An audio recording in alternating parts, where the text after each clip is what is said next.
Bismillah. Assalamualaikum. Jumpa lagi kita dalam perkongsian kali ni. Udah makan ke tu? Jom kita selami satu kisah yang terus terang memang menyayat hati. Cuba kau bayangkan sebuah negara yang kaya raya dengan minyak.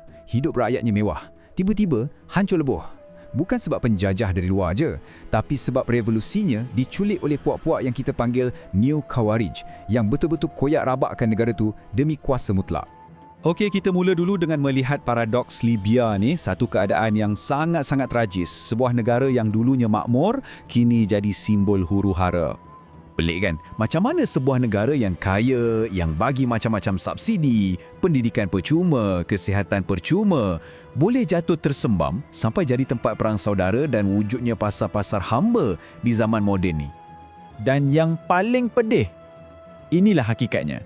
Ramai rakyat Libya sendiri yang dulu bersemangat berjuang dalam revolusi, sekarang ni penuh dengan kekesalan. Ini satu perkara penting untuk kita faham, untuk kita tahu apa sebenarnya yang damai dah hilang.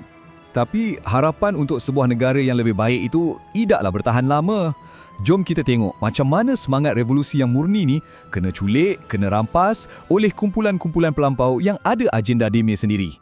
Kumpulan pertama yang paling cepat ambil peluang bila negara jadi kelam kabut ialah LIFG. Dema ni bukan pejuang biasa tau. Dema ni dah ada pengalaman, cepat je dapat senjata dan yang paling penting, dema bawa satu fahaman yang sangat keras. Inilah bibit-bibit kemusnahan yang mula ditanam. Lepas tu ada satu lagi kumpulan utama, Puak Mankhali. Mula-mula dema ni nampak macam tak masuk campur hal politik. Kononnya taat pada pemerintah je. Tapi tak lama lepas tu, dema ni lah yang jadi antara pemain utama dalam mencetuskan konflik bersenjata. Cuba kau tengok garis masa ni.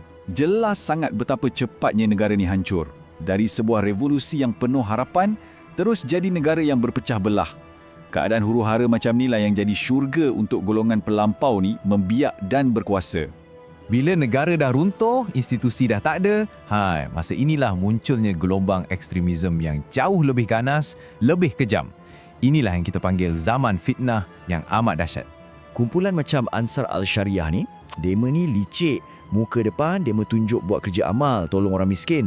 Tapi kat belakang, senyap-senyap, dema buka kem latihan pejuang. Sebar ideologi ganas dema. Dan kemudian, ISIS pula masuk. Deme bawa jenama keganasan antarabangsa masuk ke dalam Libya yang dah sedia kucar-kacir. Senjata utama Deme, takfir. Sesiapa saja yang tak sebulu dengan Deme, terus dicop kafir dan halal darahnya. Nampak tak corak pemerintahan Deme ni? Metodologinya mudah je. Pertama, hapuskan sesiapa yang menentang.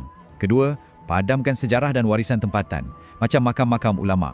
Dan yang paling bahaya, dia menggunakan dalil agama untuk menghalalkan pembunuhan sesama orang Islam. Jadi apa kesannya pada rakyat biasa bila puak-puak pelampau ni asyuk bergaduh sesama sendiri? Dah tentulah rakyat yang jadi mangsa. Jadi, kita kena faham betul-betul. Pergaduhan dema ni bukan lagi soal ideologi atau agama semata-mata. Ujung-ujungnya, ia jadi perebutan kuasa, perebutan nak kawal telaga minyak, nak kawal ekonomi haram, semuanya berselindung di sebalik nama agama.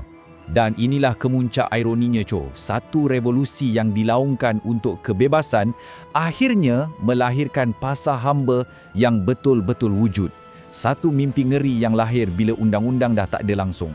Kisah ni satu pengajaran yang sangat-sangat besar untuk kita semua. Kalau Komi rasa perkongsian ni bermanfaat, tolonglah bagi sokongan sikit supaya mesej ni dapat sampai pada lebih ramai orang. Okey, sekarang jom kita bedah siasat sikit.